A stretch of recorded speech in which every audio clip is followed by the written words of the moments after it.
Alright, ladies and gentlemen, welcome to Breeds, Types, and Classes of Horses. We're going to start out by determining what is a breed. So, a breed developed out of a few generations of selective breeding. They are a group of horses with a common ancestry, bred to produce common characteristics such as function, conformation, and color. Breeds developed out of the bloodlines of some significant founding sires. For the thoroughbred, we have the Godolphin Arabian, Byerly Turk, and the Darley Arabian. Say Godolphin Arabian being the subject of Margaret Henry's King of the Wind. For the standardbred, we have Hambletonian Ken. For the Morgan, we have a figure, also known as Justin Morgan, another subject of a Margaret Henry book. The Tennessee Walking Horse, you have Allen F1 or Black Allen. The American Quarter Horse, Wimpy P1. Wimpy received the distinction of being the founding sire of the first registered American Quarter Horse, rather, by winning first place in the Open Stallion class at the Fort Worth Livestock Exposition in 1940 something. All right, for the Pony of the Americas, we have Black Hand. All right, so now let's look at some common breeds, which include but are certainly not limited to the American Quarter Horse, which we already talked about. Founding sire was Wimpy. They were developed first as a short distance racing horse, and then they morphed into the cattle and ranch horse that we know today. We have the Appaloosa, developed by the Nez Perce Indians, believed to be developed in Idaho along the Palouse River. It's Appaloosa, known for their spotted coats. We have the Paint Horse, another horse of Native American breeding. Palomino.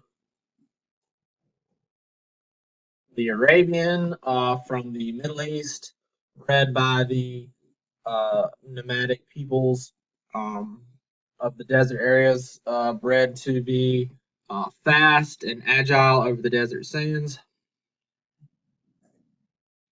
The Morgan horse.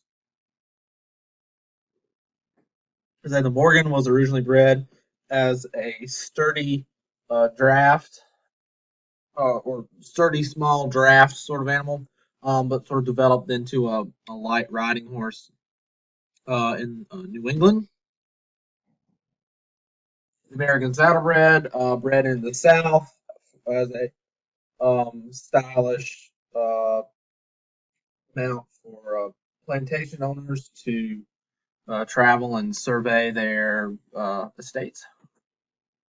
The Hackney Pony, developed in England in the British Isles as a stylish, fancy driving pony. The Thoroughbred was developed as a racing horse and as a horse to be used for hunting foxes and other game from horseback.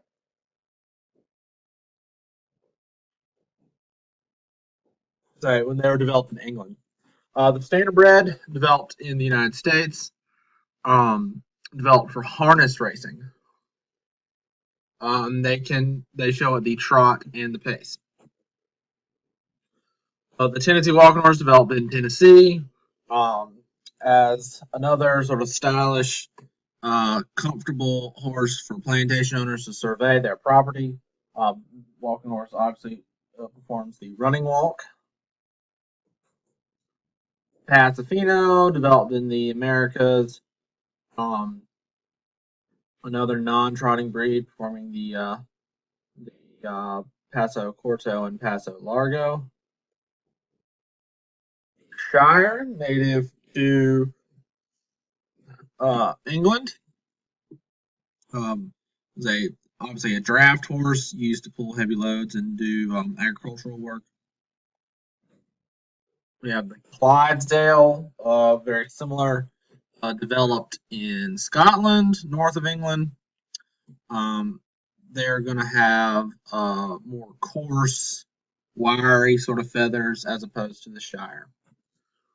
We have the Percheron from France, the only draft horse with Arabian ancestry, developed in La Perche, France. The Belgian from Belgium. They're the most popular draft horse breed. They're known for their sorrel coat and flaxen mane and tail. Suffolk Punch, which is the smallest of the English draft breeds and the only one without feathers. The Haflinger, developed in Austria as a sort of small draft pony. Frisian, which developed in the Netherlands as a war horse for knights, and as well as a fancy, stylish carriage horse to pull wagons and coaches and such things. The Andalusian from Spain, developed as a light riding horse, capable of advanced training and through classical horsemanship and dressage and those sorts of things. The Welsh pony, developed in Wales, in Great Britain. Sturdy for riding as well as for packing and draft work. The Shetland pony, developed in the Shetland Islands, which are north of Scotland. They were used in the coal mines. They were sturdy and compact and able to be used in those narrow spaces to pull wagons and things. And then finally, the miniature horse. The miniature horse are scaled-down versions of full-size horses. The maximum height for registration is 34 inches. All right, other size classifications. Horses are, of course, measured in hands, and they're 4 inches per hand. Light horses are 12 hands and above, weighing between 900 to 1,400 pounds, and they're used for riding, driving, showing, racing, or ranch work. They're capable of more action and speed than draft horses. Draft horses are 14 2 hands and above and weighing 1,400 pounds or more. They're used primarily for heavy work or pulling loads.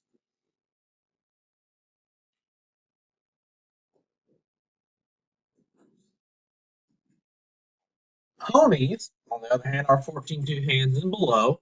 They weigh between 500 and 900 pounds, and they possess a distinct conformation on a reduced scale.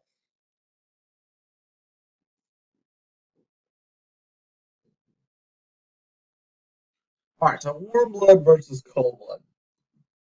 Now, warm blood does not relate to a specific blood temperature, but are generally fine-boned horses suitable for riding.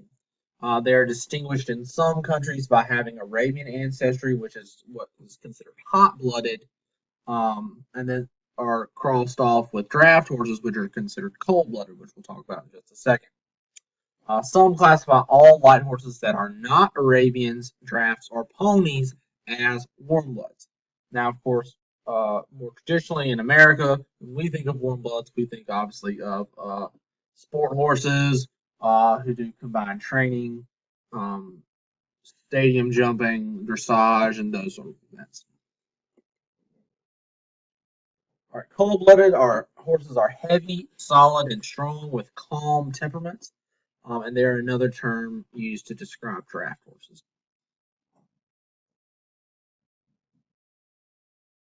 All right, so feral horses and mustangs. Horses that were once domesticated that have become wild are what the term feral refers to. Current habitats for feral horses include California, Colorado, Idaho, Montana, Nevada, New Mexico, Utah, and Wyoming. Located on public lands administered by the U.S. Bureau of Land Management and the U.S. Forest Service. The two federal laws passed to protect feral horses were Public Law 86-234 and Public Law 92-195, though you don't have to know those laws. They're just for your added benefit. All right, so donkeys. The following are the breeds recognized by the American Donkey and Mule Society. The Mammoth, or American Standard Jack, is the blend of several breeds of stock brought to the U.S. from Southern Europe. And they are 56 inches and higher, and their foundation sire was named Mammoth. All right, the large standard or Spanish donkey ranges from 36 to 48 inches high. You have the standard donkey or burro, slightly smaller. And then the miniature Mediterranean donkey, which were originally from Sicily and Sardinia, where they enjoy eating donkey. And they must be under 36 inches to qualify for registration. So, miniature horses, 34 inches, miniature donkeys, 36 inches. All right, the American spotted ass, which when you're talking about donkeys is an okay word to say. And mules. A mule is a cross between a jack, which is a male donkey, and a mare, a female horse.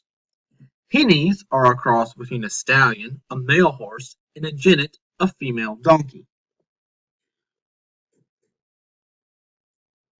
Their size and body shape are that of a horse, with a shorter, thicker head, long ears, and braying voice of a donkey. And just as donkeys, mules do not have chestnuts. All right, the mule classification. Historically, they've been classified by their type of work and size. You have draft, sugar, farm, cotton, pack, and mining. Modern mules were classified by their discipline. So you have draft, pack and work mules, saddle mules, driving mules, and miniature mules.